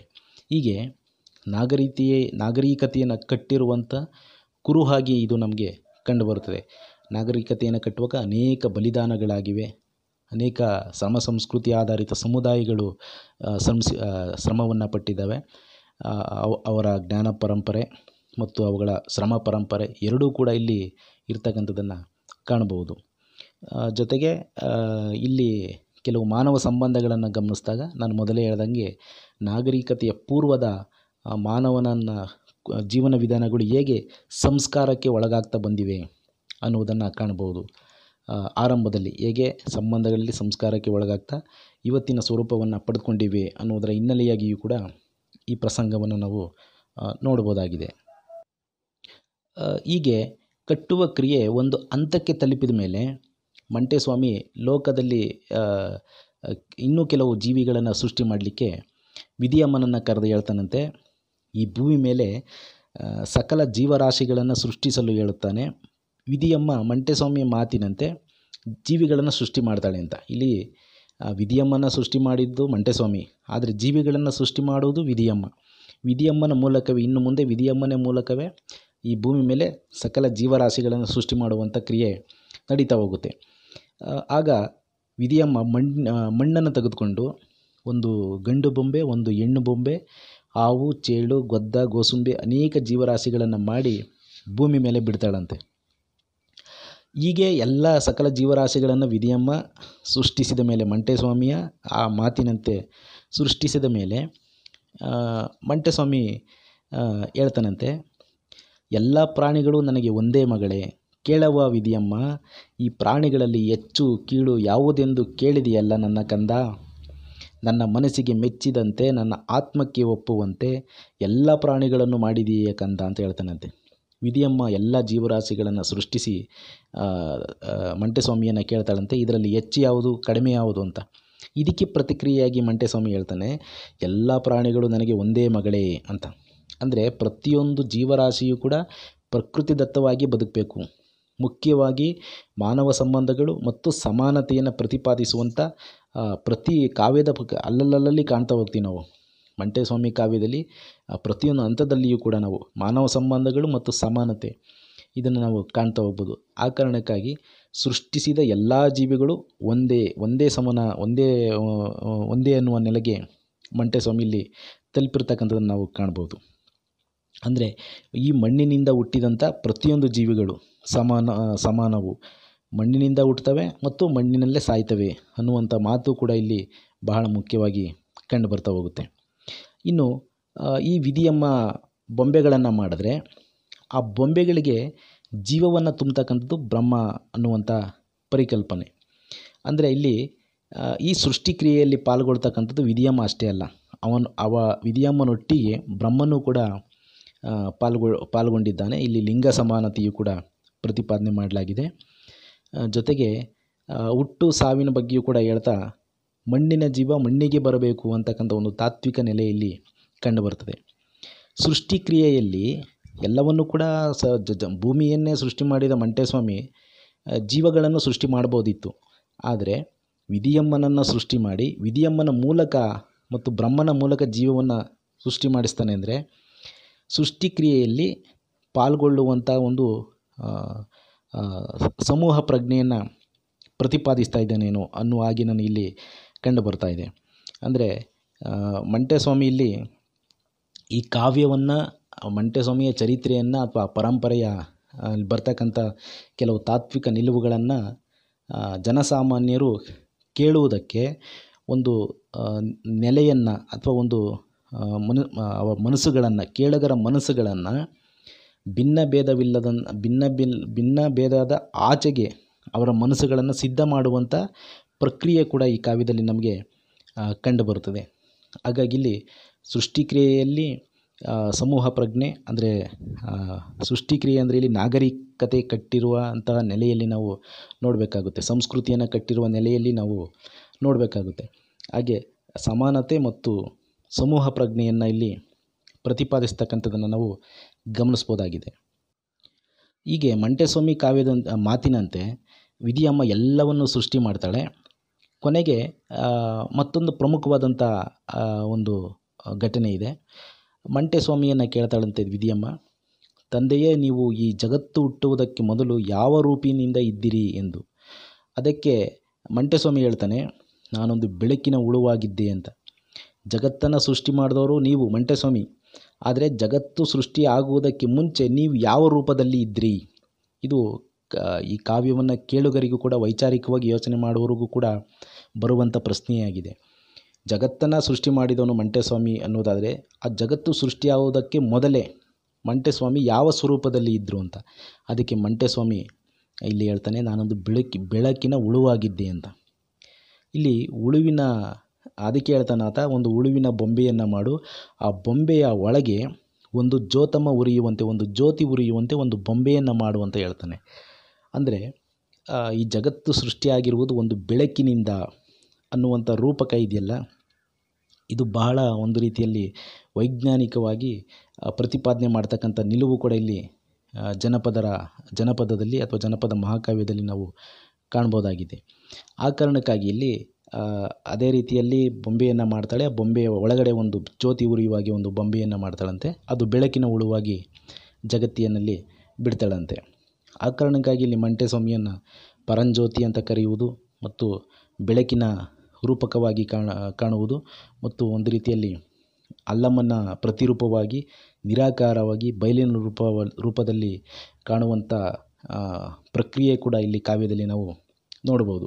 ಹಾಗಾಗಿ ಜಗತ್ತನ್ನು ಸೃಷ್ಟಿ ಮಾಡುವುದಕ್ಕೆ ಮೊದಲೇ ಮಂಟೇಸ್ವಾಮಿ ಒಂದು ಬೆಳಕಿನ ರೂಪದಲ್ಲಿ ಇದ್ದೆ ಅನ್ನುವುದು ಕೂಡ ಇಲ್ಲಿ ಭಾಳ ಮುಖ್ಯವಾಗಿ ನಮಗೆ ಕಂಡು ಬರ್ತಾ ಹೋಗುತ್ತೆ. ಹೀಗೆ ಒಟ್ಟಾರೆಯಾಗಿ ಈ ಕಾವ್ಯದಲ್ಲಿ ಆರಂಭದ ಸಾಲು ಜಗತ್ತು ಸೃಷ್ಟಿಯ ಸಾಲನ್ನು ನಾವು ಗಮನಿಸಿದ್ರೆ, ಜಗತ್ತು ಹೇಗೆ ಸೃಷ್ಟಿಯಾಯಿತು ಮತ್ತು ಅದರ ಹಿಂದೆ ಇರುವಂಥ ತಾತ್ವಿಕ ಹಿನ್ನೆಲೆ ಏನು, ಇದನ್ನೆಲ್ಲವನ್ನು ನಾವು ಗಮನಿಸಿದಾಗ ಈ ಮಂಟೇಸ್ವಾಮಿ ಕಾವ್ಯದಲ್ಲಿ ಈ ಜಗತ್ತು ಸೃಷ್ಟಿಯ ಸಾಲು ಮಂಟೇಸ್ವಾಮಿ ಸೃಷ್ಟಿಸುವಂಥ ಜೀವ ಸೃಷ್ಟಿಯ ಪ್ರಕ್ರಿಯೆ ಅದು ಯಾವುದೂ ಕೂಡ ಏಕಾಏಕಿ ಉದ್ಭವಿಸಿಲ್ಲ. ಗಮನಿಸಿ, ತಾನು ಜಗತ್ತನ್ನು ಸೃಷ್ಟಿ ಮಾಡ್ತಾನೆ, ಭೂಮಿಯನ್ನು, ವಿಧಿಯಮ್ಮನನ್ನು ಸೃಷ್ಟಿ ಮಾಡ್ತಾನೆ. ವಿಧಿಯಮ್ಮ ಆನಂತರ ಜೀವಿಗಳನ್ನು ಸೃಷ್ಟಿ ಮಾಡ್ತಾಳೆ, ಬೊಂಬೆಗಳನ್ನು ಮಾಡ್ತಾಳೆ, ಬ್ರಹ್ಮ ಅದಕ್ಕೆ ಜೀವವನ್ನು ತುಂಬ್ತಾನೆ. ಅಂದರೆ ಇದು ಯಾವುದು ಕೂಡ ಏಕಾಏಕಿ ಉದ್ಭವಿಸುವುದಲ್ಲ. ಅಂದರೆ ಇಲ್ಲಿ ಮಂತ್ರತಂತ್ರಗಳಿಗೆ ಇಲ್ಲಿ ಆಸ್ಪದಗಳಿಲ್ಲ. ಅಂದರೆ ಜಗತ್ತಿನ ಸೃಷ್ಟಿಯ ಕ್ರಿಯೆ ಅದೊಂಥರ ನಿರಂತರವಾದದ್ದು ಮತ್ತು ಸಾಮೂಹಿಕ ಪಾಲ್ಗೊಳ್ಳುವಿಕೆ, ಒಂದು ನಾಗರಿಕತೆಯನ್ನು, ಒಂದು ಸಂಸ್ಕೃತಿಯನ್ನು ಕಟ್ಟಬೇಕು ಅಂದರೆ ಅದು ಏಕ ವ್ಯಕ್ತಿಯಿಂದ ಸಾಧ್ಯ ಆಗುವುದಿಲ್ಲ. ಸಾಮೂಹಿಕ ಪಾಲ್ಗೊಳ್ಳುವಿಕೆ ಇದೆ ಮತ್ತು ಅದು ಏಕಾಏಕಿ ಉದ್ಭವಿಸುವುದಿಲ್ಲ. ಅದು ಕಾಲದ ನಿರಂತರತೆಯಲ್ಲೇ ಸಾಗಿ ಬರ್ತಾ ಇರ್ತಕ್ಕಂಥ ಒಂದು ಪ್ರಕ್ರಿಯೆ ಅನ್ನುವುದನ್ನು ಕೂಡ ಇಲ್ಲಿ ನಾವು ನೋಡ್ಬೋದು. ಅಂಥ ಮನಸ್ಸುಗಳನ್ನು ಇಲ್ಲಿ ಕಾವ್ಯದ ಆರಂಭದಲ್ಲಿ ಸಿದ್ಧ ಮಾಡಿಕೊಂಡಿರ್ತಕ್ಕಂಥದ್ದನ್ನು ಕೂಡ ನಾವು ಕಾಣ್ಬೋದು. ಹಾಗಾಗಿ ಇದು ಜೀವ ಸೃಷ್ಟಿಯಲ್ಲಿ ಪ್ರಕೃತಿ ಹೇಗೆ ಪಾಲ್ಗೊಳ್ಳುತ್ತೆ, ಇದೊಂದು ಸಹಜ ಕ್ರಿಯೆ. ಜೀವ ಸೃಷ್ಟಿ ಅಥವಾ ನಾಗರಿಕತೆ ಕಟ್ಟುವಾಗ ಪ್ರಕೃತಿದತ್ತವಾಗಿ ಹೇಗೆ ಪ್ರಕೃತಿ ದತ್ತವಾದಂಥ ಪಾಲ್ಗೊಳ್ಳುವಿಕೆಯಲ್ಲಿ ಕಂಡುಬರುತ್ತದೆ ಅನ್ನುವುದು ಕೂಡ ಇಲ್ಲಿ ನೋಡ್ಬೋದು. ಈ ಕ್ರಿಯೆ ಕಾವ್ಯದ ಇಂತಹ ಕೆಲವು ರೂಪಕಗಳ ಮೂಲಕ ನಾಗರಿಕತೆಯನ್ನು, ಸಂಸ್ಕೃತಿಯನ್ನು ಕಟ್ಟುವುದನ್ನು ನಾವಿಲ್ಲಿ ಕಾಣ್ಬೋದಾಗಿದೆ. ಅಂದರೆ ಮನುಷ್ಯ ತಾನು ತನ್ನ ನಾಗರಿಕತೆಯನ್ನು ಪ್ರಕೃತಿದತ್ತವಾದ ಹಿನ್ನೆಲೆಯೇ ಕಟ್ಕೋಬೇಕು ಅಂತಕ್ಕಂಥ ಒಂದು ಚರಿತ್ರೆಯನ್ನು, ಒಂದು ಸಾಂಸ್ಕೃತಿಕವಾದಂಥ ಚರಿತ್ರೆಯನ್ನು ಇದು ನಿರ್ಮಾಣ ಮಾಡಿಕೊಟ್ಟಿದೆ. ಹೀಗೆ ಜಗತ್ತನ್ನು ಸೃಷ್ಟಿ ಮಾಡಿದಂಥ ಮಂಟೇಸ್ವಾಮಿ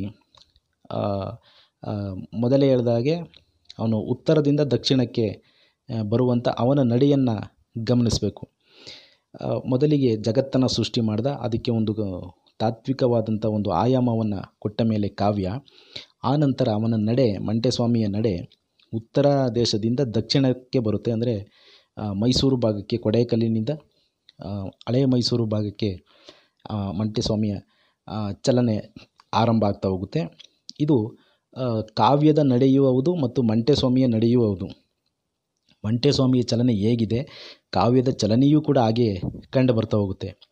ಇಲ್ಲಿಂದ ಮುಂದಕ್ಕೆ ಜಗತ್ತು ಸೃಷ್ಟಿಯ ಸಾಲಿನ ನಂತರ ಇಲ್ಲಿಂದ ಮುಂದಕ್ಕೆ ಏನಾಗುತ್ತೆ, ಮಂಟೇಸ್ವಾಮಿಯ ನಡೆಯಲ್ಲಿ ಸಮಾಜವನ್ನು, ಸಾಂಸ್ಕೃತಿಕ ಬದುಕನ್ನು ವಿಮರ್ಶೆ ಮಾಡುತ್ತಾ, ಸುಧಾರಿಸ್ತಾ, ವರ್ಗ, ಜಾತಿ, ಲಿಂಗ, ಅಂತಸ್ತು ಇವುಗಳನ್ನು ಮೀರಿದ, ಒಂದು ಭಿನ್ನ ಭೇದ ಭಾವಗಳನ್ನು ಮೀರಿದ ಮಾನವ ಸಂಬಂಧಗಳನ್ನು, ಸಮಾನತೆಯನ್ನು ಕಟ್ಟುವುದರ ಕಡೆಗಿನ ಮಹಾಪಯಣದಂತೆ ಇಲ್ಲಿ ಮಂಟೇಸ್ವಾಮಿಯ ನಡೆ ಮತ್ತು ಕಾವ್ಯದ ನಡೆ, ನುಡಿ ಇವೆರಡೂ ಕೂಡ ಒಟ್ಟೊಟ್ಟಿಗೆ ಸಾಗುವಂಥದ್ದನ್ನು ಇಲ್ಲಿ ನಾವು ಕಾಣ್ತಾ ಹೋಗ್ಬೋದು. ಹಾಗಾಗಿ ಇದು ಜಗತ್ತು ಸೃಷ್ಟಿಯ ಸಾಲು. ಮುಂದಿನ ತರಗತಿಯಲ್ಲಿ ನಾವು ಮಂಟೇಸ್ವಾಮಿಯ ನಂತರ ಚಲನೆ ಹೇಗೆ ಆರಂಭವಾಗುತ್ತೆ, ಅವರು ಮಂಟೇಸ್ವಾಮಿ ಮಾಡಿದಂಥ ಅನೇಕ ಸಂಚಲನಗಳು ಏನು ಅನ್ನುವುದನ್ನು ನಾವು ಮುಂದಿನ ತರಗತಿಯಲ್ಲಿ ತಿಳಿದುಕೊಳ್ಳೋಣ. ನಮಸ್ಕಾರ.